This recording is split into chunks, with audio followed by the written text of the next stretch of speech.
Welcome everyone to our August #HireMe2021 guest panel speaker series hosted by bcjobs.ca. Every month we have 3 special guest speakers from various sectors join us for a Q&A on what's new with their companies. My name is Chelsea Sweeney, the Director of Events for BC Jobs, and I'll be your host today. BC Jobs is Western Canada's biggest online jobs board. And in addition to this guest speaker panel series, we also offer annual virtual career fairs. Our next one is on October 7th in partnership with TechNation Canada and sponsored by BC Pension Corporation. And we also have our really cool Innovators podcast available online. Before we get going here, I want to encourage the audience to type your questions into the chat box at any point, and we will get to your questions shortly. We will also be trying something a little new today and offering a pitch event during this panel. So in the chat box, you can enter your name, location, area of expertise, years of experience. I'll type this into the chat box in a second. 3 candidates will be drawn for a 30-second pitch to tell Clue, Kaboo, and Fistpan about yourself at the start of the audience Q&A. So the person with the best pitch will receive a 30-minute resume and interview consultation with BC Jobs. So let me just type that into the chat. So feel free to enter your name. I'm just going to type this in here. So pitch event. So you can enter your name, location, area of expertise, and your years of experience. So then in about half an hour or so, I will choose 3 names, 3 people to give a 30-second quick pitch to our guest speakers today. And then the person with the best pitch will receive an email from me inviting you to a 30-minute resume and interview consultation with BC Jobs. Okay. So with that said, we're going to get rolling on some introductions here. So I'm going to pass the virtual mic over to Kathy Enros, the VP of People from Clue. Kathy, tell us about yourself. Thank you, Chelsea. Nice to meet everyone virtually. So my name is Kathy. I am the head of people at Clue.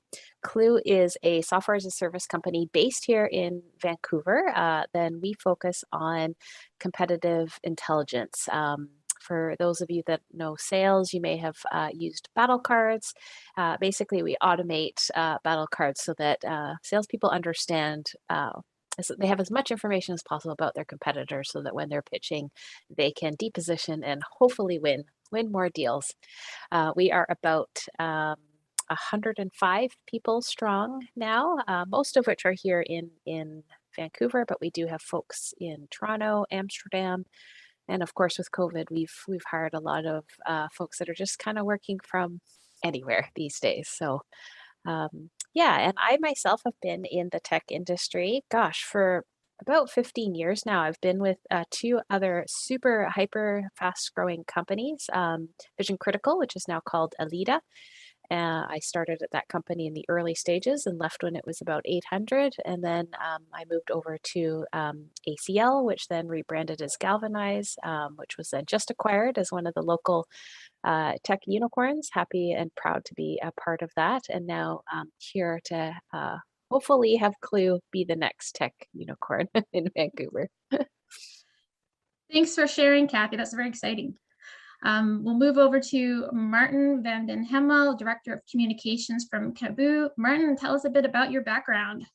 You know what? I had hoped to never hear those words again, because I think in the world of Zoom, yeah, you're on mute. And that was very embarrassing.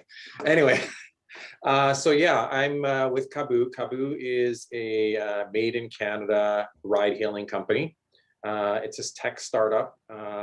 And actually, because of COVID, it's really a tech startup again.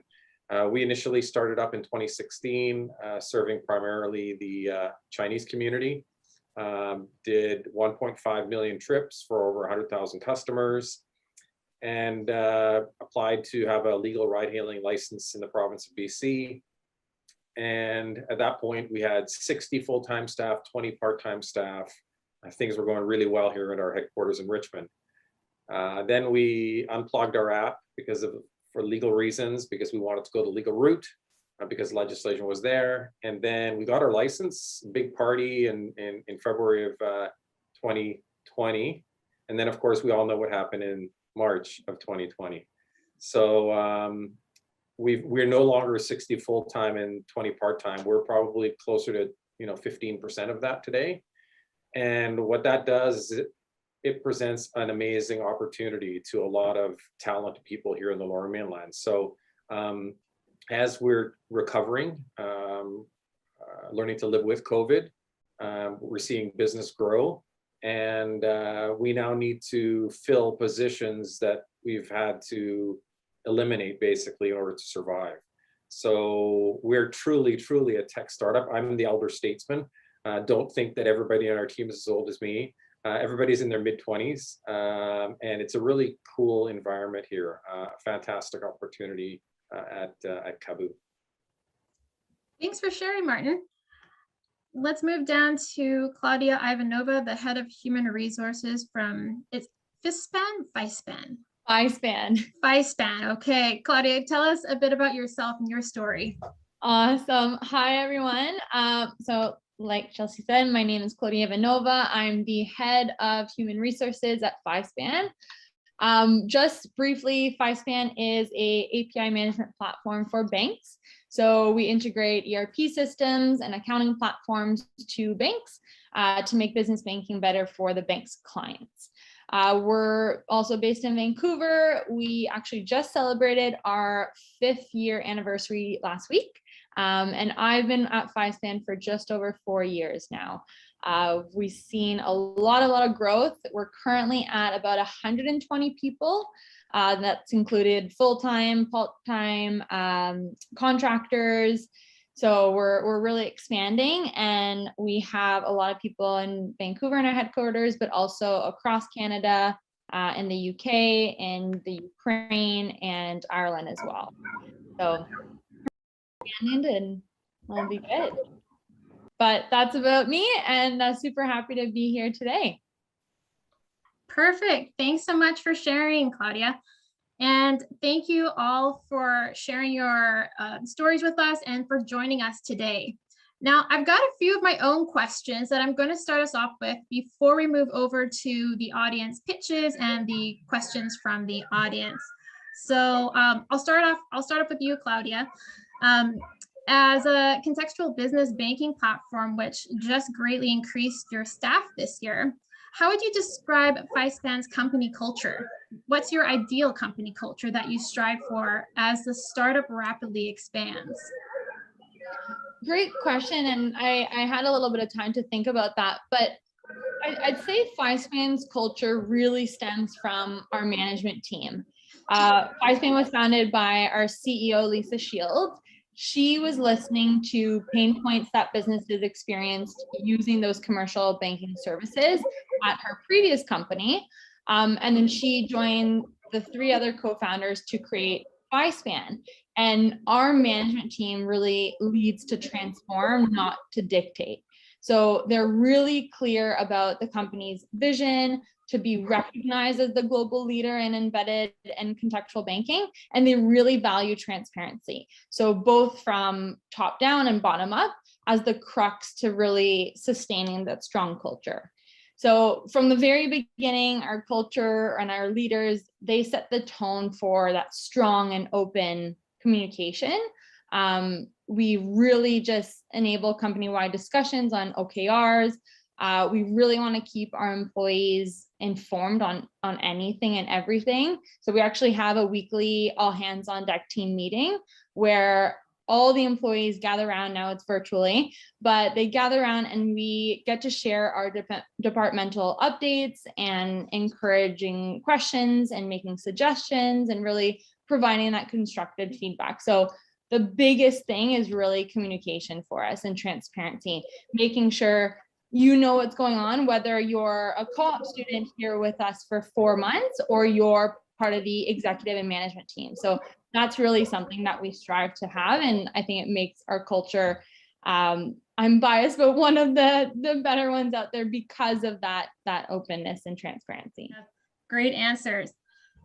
All right, I'm going to move down to, I've got a question for Martin here.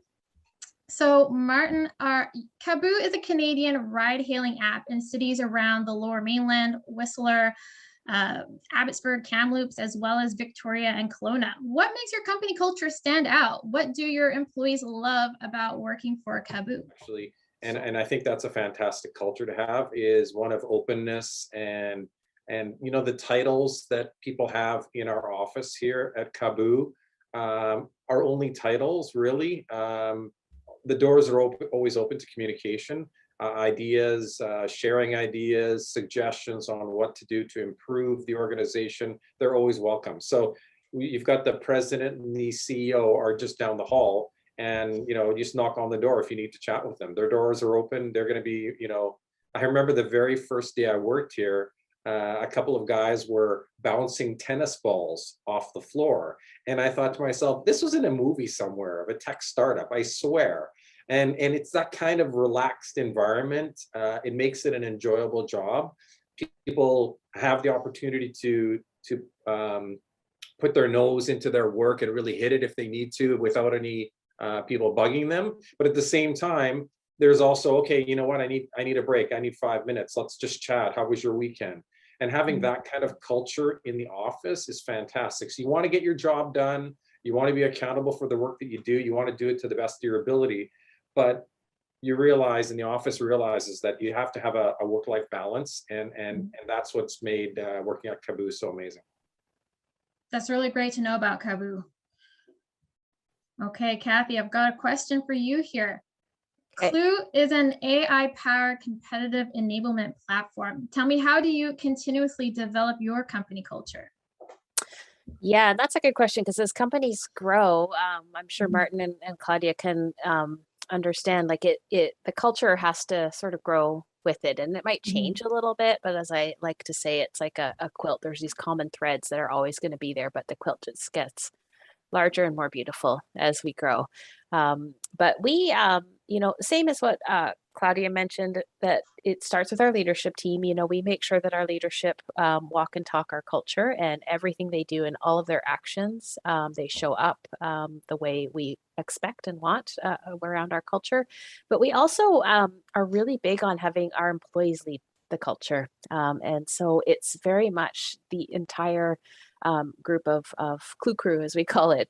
Everyone, we make sure that right from the moment they're hired, we give everyone a Clue code, which is the handbook, and it explains what culture means to us, what our traditions are, and how they should show up, and how it is everyone's responsibility, and what we expect of them with respect to culture. You know, how we expect them to show up. You know, how to call bullshit on someone that's maybe having a bad culture day, and to help them through that. A lot of our initiatives are actually employee-led versus leadership-led. And so we really try and make it a very fulsome and wholesome approach to culture. And it's not just the HR team, it's not just the leadership team. We start right from onboarding. It's everyone that makes up our culture. So that's how we are constantly evolving it and growing it. I love the imagery of a quilt. I think that's great. Okay, I've got a question for Claudia. So with FiSpan, so office sharing, with office sharing programs out there that offer perks like daily breakfast and snacks and Thursday afternoon drinks, how do you make your employees feel appreciated and connected at FiSpan?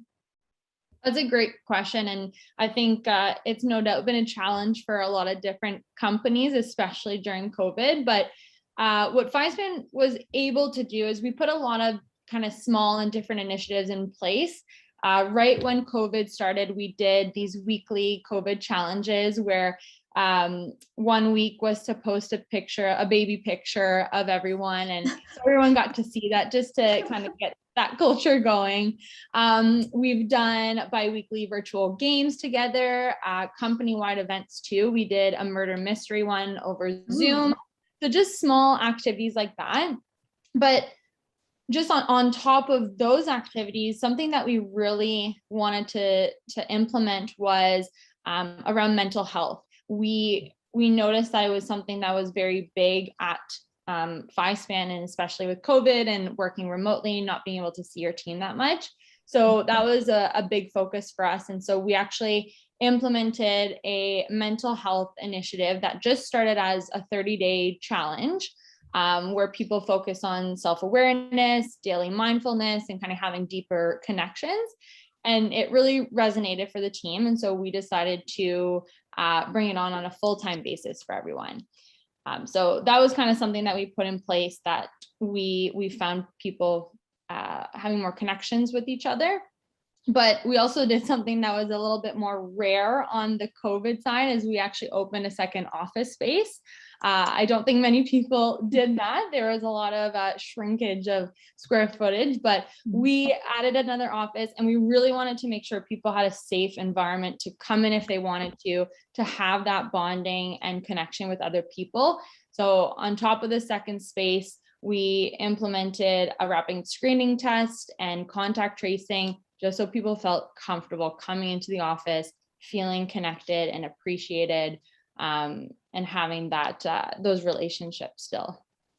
I think that's wonderful to have initiatives to help people with like mental health, or just with like the stress load of working remotely. And is your office space downtown Vancouver, or? Yes. Yes. Nice. Yeah. Okay. I've got a question for Martin. What percentage of your employees work remotely, and how do you cultivate company culture in a remote environment with Kaboot? Well, it's only been really over the last couple of months that we've gone back to our offices. There was basically a period of about, I would say, over a year, where I think there might have been 2 or 3 people in our offices. Everybody was working remotely. We had basically our CTO was in the office managing the app, and maybe our president and CEO were in, and everybody else was encouraged to stay home and try to do as much work as they could from home. We were really concerned. We did have one of our colleagues tested positive while they were in the office. Fortunately, nobody else got sick, and he was in his own office. And so we got really lucky that way. And as a result, we got our vaccination access a little bit earlier because of that. WorkSafe BC recognized that. But generally, this is a story I share, with some people about the earliest days of COVID. My coworkers were actually wearing masks in the office in December of 2019. Wow. So we're talking 3 months before COVID was a big issue, because they heard from their own family members back in mainland China of how crazy COVID was. And so they're already concerned about it being in the community undetected. So we already had that safety culture in here. And now, especially, over the last couple of months, we've all had a chance to reconnect. Today, we did something I was unfamiliar. It's where people serve you food and you eat when other people are around you. I don't know what you call that, but we had that. It was paid for by the boss. It was fantastic. So, you really do miss that connection. My wife calls me a social butterfly, and I love connecting with people. It's one of those perks of the job, being in communication. So I think we're reconnecting, and it's just going to make our company stronger moving forward. Awesome. Great to hear that. And hopefully your employer, your coworker is all recovered from COVID. Yeah, that was about 4 months ago. So it's all good. And we haven't had any other positives in the office. So we're very blessed. Knock on wood. Yeah. Good to hear. Okay, Kathy, as a rapidly growing company, what qualities do you look for in job applicants to support the company ethos? A lot of companies are seeking passionate candidates. How would a passionate candidate benefit Klue? That is a great question, and something we take a lot of time to determine as we're interviewing folks, because Klue is in a growing stage. We're early, we're building. we are always looking, like for us, I guess passion shows up in that we're looking for people that take a lot of initiative on their own to build. They just don't take things as status quo. They don't want a written job description. They're cool with it being, a little bit unwritten and maybe not determined yet, because we allow them to figure that out. And we expect them to tell us, if things could be done differently, better. And so that's what we're always sussing out for. That's, passion for us is, we call people like that. We're looking for builders. We're looking for folks that are going to help us on our journey, take Clue to the next level. We're looking for people that are actually going to, we also say ignite others around you. So they kind of build that enthusiasm with everyone that they're working with, so that everyone's on that same trajectory and we're all facing, pointed at that same North Star. So for us, that's really what we look for, because we know that's what it's going to take for Clue to successfully grow. It are folks that are going to actually contribute to that growth and help us map out the new product, the next new client, whatever it may be. Awesome. Okay. Now, before we get into the questions from the audience, I see we're getting a bunch of questions come in through the chat, and that's great. Keep them coming. I wanted to invite the audience to enter our little pitch kind of competition event today. You can have the opportunity to have 30 seconds to pitch yourself to our guest speakers. All you have to do is in the chat, just type your name, your location, area of expertise, years of experience, and then I will pick 3 people to give a 30-second pitch about yourself. And the top speaker will win 30 minutes with BC Jobs to have a 30-minute workshop on resume or interview skills. So feel free to join. All right, I'm going to open up our panel today to audience questions. Now I'm just going through the chat here to our first question, which was from, let me see here, it was from Martin Chu. Martin, do you want to come on screen and ask your question? And did you have a specific company in mind, or is this question just to all 3 panel speakers? Okay, for all 3 companies. Okay, perfect. So I'll just read out your question here. Okay, I'm going to move down to Martin's next question here. He asks, does hiring remotely really mean we can be remote? For example, working from Hawaii, Mexico, Bali, etc., or is being based in Canada still a requirement for remote positions? This is a good question. Happy to start here. Sure.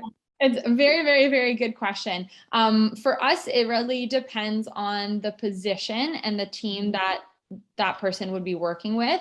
If they're working with clients, for example, and most of our clients are based in New York, for example, they would have to be on a similar time zone. But if it's software development, for example, where it's a little bit more lenient to work at different hours, it would be okay. So it really depends on the position. And even if we have someone in Vancouver who wants to spend a few months with their family in India, that's something that we accommodated. And it was something that we just talked about.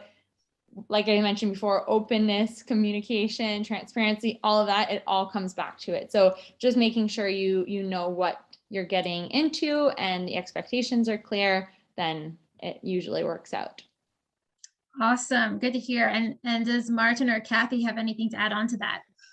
I do, yeah. I will say that we are also somewhat flexible. However, there's just some legal things that kind of come into play in that we're not established in the US, for example. We're not established to do business in the UK right now. And so that actually does prohibit us from hiring individuals where we are not set up. Now, if someone's superstar and maybe unique, then we'll probably look at how we can get set up to actually pay them. But that does sometimes come into play, in that we just can't do it because of those reasons. Yeah. That totally makes sense. Yeah. And what about for Kabu? Well, we're a tech company, so we're always open to looking at different ways of doing things. And I've got to say that I've learned a little bit through the experience of my wife. So my wife hasn't called in sick to work in 18 months because she's not in the same workspace as, 10 or 15 other people who, Mm. some of whom decide to pull, they decide to take one for the team and come into work even though they're sick. And then they're spending 8 hours coughing and spreading their viruses, and then sure enough my wife gets sick and other people get sick, right? So she's working from home now for as long as she wants, but that connectedness is lost. And we all do jobs for different reasons. We got to pay the bills, but I would say there are fringe benefits. You forge real friendships with people. You get to know them. You share stories and talk about things, and it makes it enjoyable. And when you're not connected in the same way, it can have an impact. So what I would say is for Kabu, I think we're in a period of transition where we're going to be looking at, the pros and cons of working remotely. And I would agree with both Claudia and Kathy is that it will really depend on each position. Mhm. And what works for one will definitely not work for the other. That's so true. Okay, good to know. I'm gonna go down to our next question here. Lucian has a question for Kathy and Claudia. What kind of soft skills are you looking for when interviewing candidates for technical positions? Yeah, gosh, we have a list of skills, not skills, but competencies and attributes. Actually, we tend to hire for that versus actual skills, and so we do have a good list, and a lot of those are around matching up with our company values.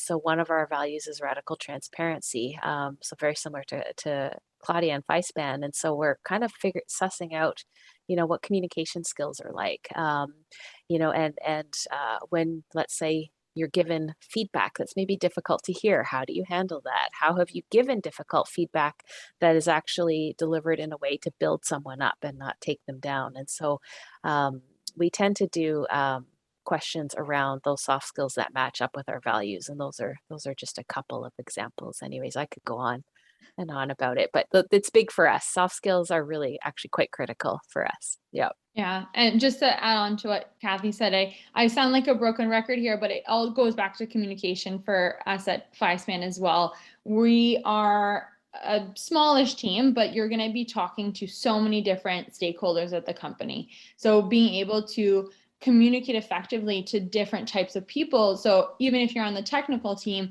being able to communicate your ideas and share your ideas with the business team, for example, or the marketing team. There are so many different people that you need to be able to communicate effectively with all those different types of people. So that's definitely something that we look at, and one of our values as well. So it's just, it does tie back to what Kathy said about those values and tying it into that. Absolutely. And if you have the links for your hiring pages, Kathy, Martin, and Claudia, feel free to pop them into the chat here for everyone to check out. Okay, our next question from James. He's asking, can you share a story about a recent hire and why was she or he chosen over the other candidates? James, did you want to come on screen here and ask your questions and maybe specify if you're asking to all three of our panel speakers or if you have a particular speaker in mind? Yeah, sure, I can come on. Actually, it's just for every company because each and every company has their own story. So I think it would be nice to know what they check. So James's question, can you share a story about a recent hire and why was she or he or they chosen over the other candidate? Say for us, it kind of goes back to those values again, for sure. And then we, as I mentioned, we have a list of competencies and attributes that we're looking for each role. And so hopefully the successful candidate will check those. And it is just that as well, that individual that wants to be part of building Klue. And so quite often we're just hiring for completely different DNA than a large established company, Mhm. like an Amazon or Microsoft, great companies, just different DNA, and that we're looking for folks that are builders. And that's almost more important to us than their previous work experience. Obviously a little bit of previous work experience is super helpful, but not the be all and the end all. And as an example, we had a teacher that was looking to change careers and wanted to get into sales, like of all things. And of course, she taught for her whole life and she has never done that, but she had the attributes and the competencies that we were looking for and was able to communicate those out to us. And so we hired her without any previous work experience, and she's actually now one of our best sales folks, inside salespeople. Um, so yeah, that's maybe a good story to tell. Yeah, that's really nice to hear. Yeah. I don't know if Martin or Claudia have any stories or examples that they want to share from recent hires. I can't think of any specific stories, but apart from the technical skills that are required for roles, we're looking for that culture and personality fit. And when you go through the phone screen process and then a technical interview, and then you're meeting your team, just making sure that everything clicks, not only for us as a company, but for that individual too. We want them to succeed just as much as we want the company to succeed. And if this isn't the best fit for them, they're not getting what they want out of it, it's not aligned with their values, that's also something that we look for. And part of our interview process, we send out a survey to ask the candidate if their values are aligned with FiSpan's values, just to get them thinking, maybe this isn't the right fit, or we're completely in line with the same values. So it's something that we want our candidates to think about, because we want them to stay not just for 6 months or a year, but for the long haul, because we match on those same values. So that's something else that we think about. I'd just like to add from Kabu's perspective. So I know we've been looking to fill some key positions. And when I talk to the CTO, while he wants people that have a great education, he's looking for a little bit of experience too. And in having conversations with some candidates in the past, they said, well, I don't have experience because nobody's hired me for the first time. And then we challenge them when we say, well, on your own time, what kind of things are you doing with your skills if you don't have a job yet? Have you done a hackathon? Have you done other stuff on your own that shows us the passion that you have and the product of your skills? And they kind of hear it's quiet a little bit because they haven't necessarily done that, because they haven't thought of doing that. So if you've got these amazing skills, that's great. If you don't have a job yet, try to gain that experience in other ways. Okay, great answers. I've got a question from Lucian. Lucian, do you want to come on screen and ask your question for Kathy and Claudia? Question here, it's for Kathy and Claudia. What kinds of learning and professional development opportunities are your companies offering to employees? We do an awful lot of sharing, to be honest. Right now, we're at that early stage. We don't, in all transparency, have large buckets of funds for professional development. So we actually do an awful lot of internal sharing, which is an amazing way to learn anyways. And then we will supplement that with some external learning. For example, we have some Udemy licenses for some professional development that way. There's some customer success or sales specific training that we might put individuals through. We also have a very deep enablement program that all of our new hires go through once a month, and it teaches everyone, whether you're in finance or sales, you get to spend time pitching our product and understanding what it's like to cold call and onboard a customer, just to give some good understanding of what everyone does in Clue and how it is a team effort to keep customers happy. And so that's something else that we have recently introduced. So, but I'm sure that will start to evolve as we get larger and hopefully with more revenues. Very cool. Yeah, no, kind of similar to what Kathy said. We have a rotational program at FiSpan. So it's new from this year, but basically you can do rotations in different departments to understand kind of what Kathy said. On the sales team, how are they selling to clients? How do you do that pitch or that demo? You can join the marketing team to understand what the graphics are using and all those skills, and even intro to coding for people who have no knowledge on that side of things. So we've just implemented that rotational program for people who are interested, which so far it's been a good hit. So that's good. But we also do support additional learning. So if people are interested in doing their CPA, for example, that's something that we will support. We want you to continue your professional development and learning. So that's something that we will support. But yeah, no, we like having those programs in place. Very cool. I've never heard of that before, but that sounds like a great program to offer your employees. Get to learn a little bit of everything. All right, I've got a question from Ridhi. Ridhi, do you want to come on screen here and unmute yourself to ask your question? And maybe specify who you want to ask the question to, or if it's to all three panel speakers. Yeah. I'll read out the question here. So given your value more competencies and attributes, how do you evaluate the, I think it's required tech skills?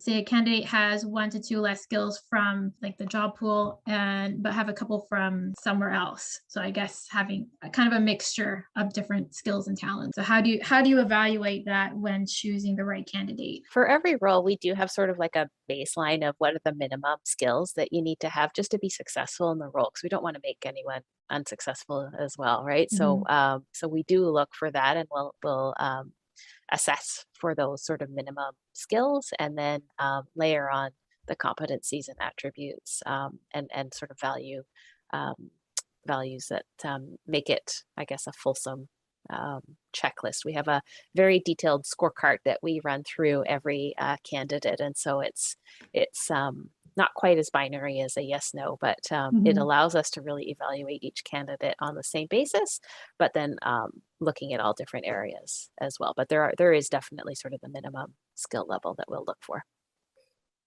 Yeah, that's similar with FiveSpan as well, especially for our software development roles, for example. If we're looking for Java or JavaScript, something like that, those are must-haves. Yes. Just like Kathy said, they won't be successful in the role if they don't have them. But other things that might not be as important, but are nice to have, for example, if we see that you're willing to learn and you might be engaged in learning that and you want to be there, we can tell. And that's something that we don't have to have right from the bat. We can help you achieve that later on. Yeah, I think Claudia hit the nail on the head there. I think there's a lot outside of even the soft skills and the hard skills that make a huge difference. And that's passion. Passion isn't a hard skill and a soft skill, but when you go into an interview and the interviewee, you get a sense that they've done their homework. They already know a little bit about your business. They've actually taken the time to go to your website and they ask a question based on the knowledge that they've gleaned from your site. That's an indication that, hey, they respect the opportunity to be interviewed and have gone the extra mile and are passionate about it. For example, for our company, you look into Kaboo, you'll see that we were previously quite a well-established company, and now we're trying to get back to where we once were.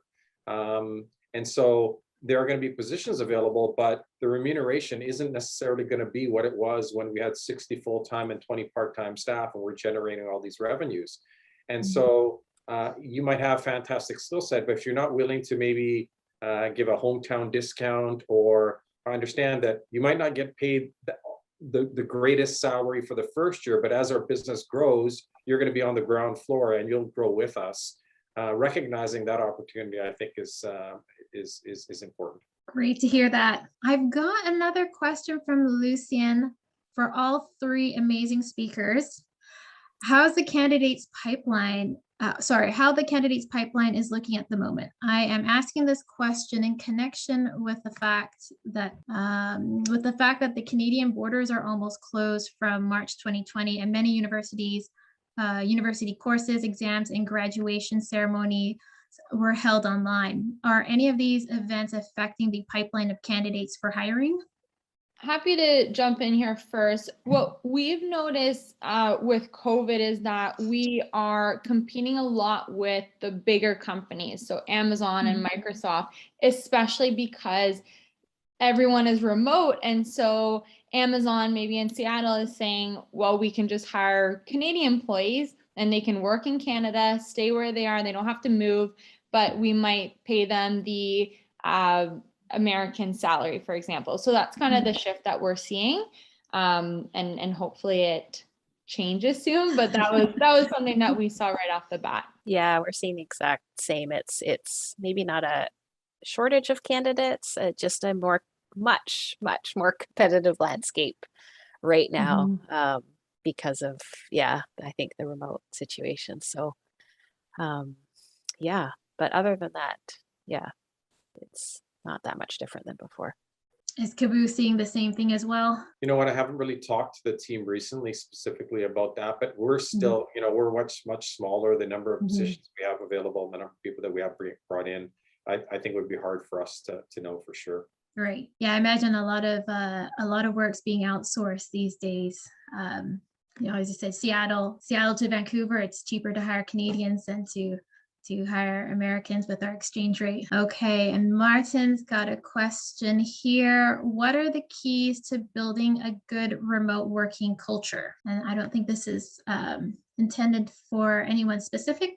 So if anyone has some thoughts on that, feel free to share. Cool. I'd say we've all been tested at this, haven't we, in the last year? And I think we all walked into it going, I don't know what to do now, but I think we figured it out in that it takes a lot of effort, I'd say, and that from everyone. It's no one single person's role to figure out how to keep culture strong during remote times. And so it's making sure that you empower everyone to be part of that culture and to be active in it, whether it's active on Zoom or active on Slack, just to participate and be part of it.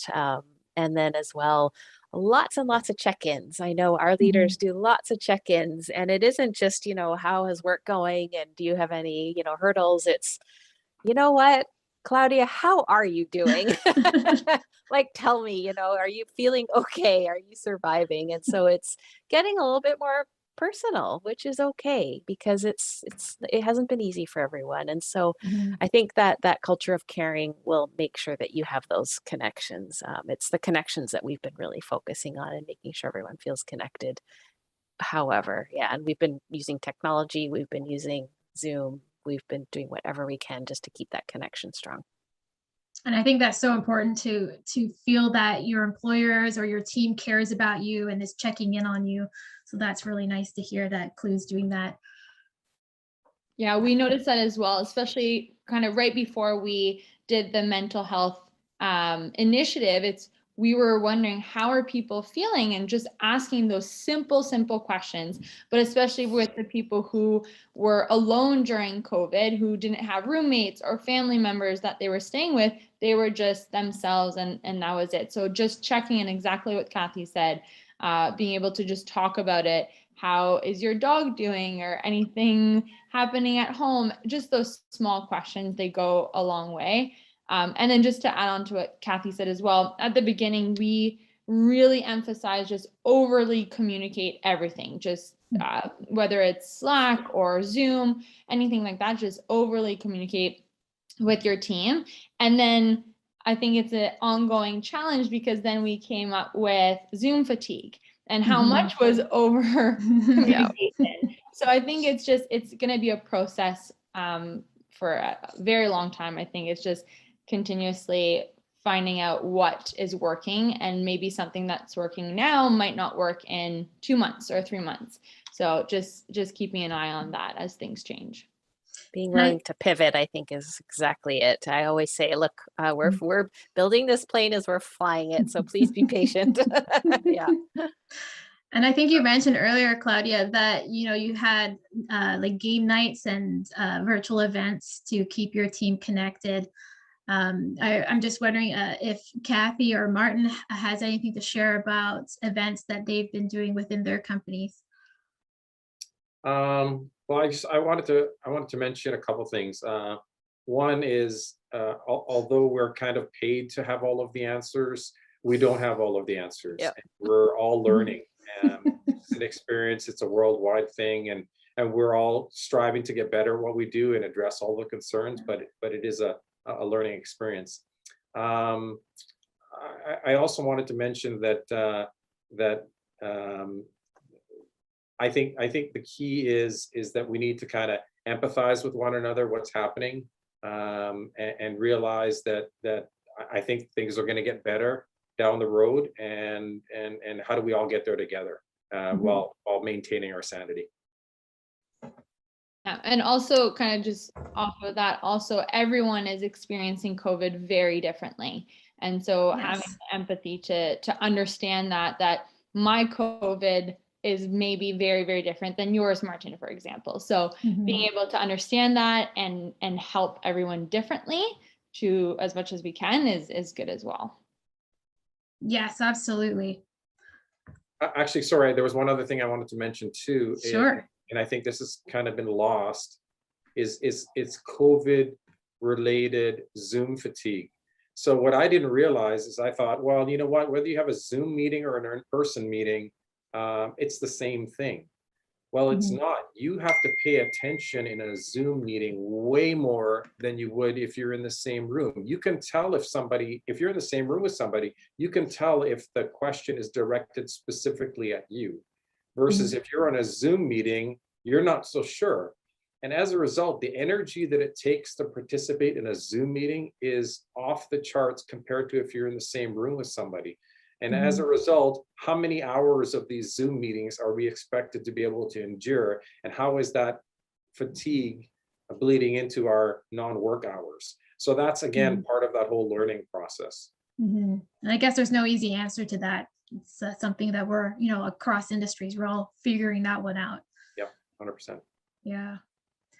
All right, we've got a question from Robert Chang. Robert, do you want to jump on screen here and ask your question? Sure. It's just a question for all the guests about what's the interviewing process at your company, namely number of interviews and types of interviews, specifically, let's say for technical roles, like maybe even like a developer. And before I hand over for answers, I just wanted to thank Martin for his comment about passion. And when people say they don't have a job, but passion is very easy to follow without a job, especially when it comes to developer roles. There's so much you can do when it comes to a developer that doesn't require a job. You can build different projects, lots of free resources out there. So for sure, for somebody looking for a developer role, you definitely should have been doing a lot of things on your own to be able to demonstrate when it comes to an interview, and it doesn't have to be job related. So thanks. Yeah, we're actually after the call, feel free to go to our careers page, because we actually publicly post our process for every role. It is a little bit different for every role. For technical, we real quickly go through an HR get to know you interview. Then it's usually hiring manager, a coding test, and then a team interview, and that's it. We try and keep it as tight as possible. Yeah, ours is pretty much the same. That first conversation with HR, kind of just understanding your personality a little bit more, and then a coding test for technical interviews, and then a more team-based test, or not test, but interview communication, conversation with the team. So that's very similar to Kathy's as well. And ours is very similar as well. Okay, so no no double ups. I that was a term that I just heard. No group interviews or anything like that. Not at this point. No. Not Okay. typically for us. Sometimes we do have maybe 2 hiring managers, but no more than 2. I hope that answers your question, Robert. All right, we've got another one from Lucy in here.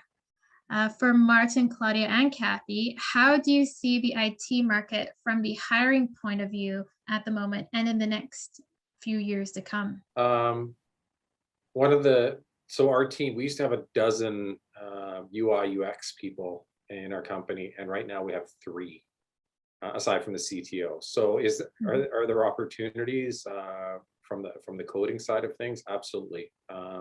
As we generate more revenues and we're going to be able to hire more people, yeah, absolutely. There's growth opportunities, but there are opportunities in other departments as well. So we're talking marketing, we're talking HR. So I would suggest if you've got a diversity of skills, especially at a small company like ours, where you're able to do a little bit of everything, it's going to be valued even more. Yeah, we're about the same as well. You know, it's almost like if you know one language, it's not that hard to learn another, and we're willing to teach and train as long as that passion and values and all that. Okay, we've got a question from Renzo. Renzo, did you want to join us on screen to ask your question here? Yes. Hi, how are you? First, thank you for sharing all your knowledge. I'm from Peru, and my question is for all you guys. It's if it's possible for a person with a free trade agreement, in this case between Peru and Canada, to apply and get a job without being physically there. I'm no expert. Let me just go on record saying I'm no immigration expert. From what I know, it will depend on your background. To be honest, things like education, language, years of experience, and so it's best just to go on and check. You don't need to be here in Canada to get a work permit. You can do it from outside of Canada as long as you qualify for one of them. There's a few different work permits out there that are available, from the Global Talent Stream to the tech. It's not the tech pilot program anymore. It's the tech program, I guess, under the BCPMP. So maybe just check out, and you can do an online points assessment to see if you qualify. And I just wanted to add on that BC Jobs provides immigration panels several times a year. Our next one is expected in early November. So I would suggest joining that, and you can actually hear from immigration consultants and lawyers about how to find work in Canada. So our next event will be posted online, and I can actually follow up with you later, Renzo, about that. Yeah, I would really appreciate that. Thank you. Yeah, in terms of hiring, are your companies looking for more junior talent or senior talent? Like a lot of students, who are looking for work right out of university, often, will get passed up for opportunities because companies will want, more senior talent in their companies. So I can start off here. At FiveSpan, we have a big range of who we're looking for. On the senior side, we are looking for senior software developers, for example, but those positions will specifically have senior in the title. So people know what to expect. This is someone that we're looking for maybe 10 plus years experience. But FiveSpan actually has a really good co-op program. So we love working with students. We have a lot of students who come on, work with us for about 4 to 8 months, and then either get hired afterwards or stay on part-time until they're done school. So we also have that. And then we also have a new graduate position as well. So we are looking for students who have just graduated. We want them to grow with us. So I've posted our link, but all the positions are there, but definitely a wide range on the FiveSpan side. Perfect. That's really cool. It depends on the role, to be honest. Historically, we have, for example, on the developer side, hired a little bit on the more senior level, but we're now getting to the size where we're starting to build out the team at the junior level and hire some co-ops. Some of our other teams, though, for example, inside sales, marketing, we do hire recent grads all the way up. So all ranges as well. Yeah, at Kaboo, I believe it's chiefly junior. Okay, great news for people graduating from university. Absolutely. Okay, Lucia's got a question here for all three of you. How do you recognize team members from their work?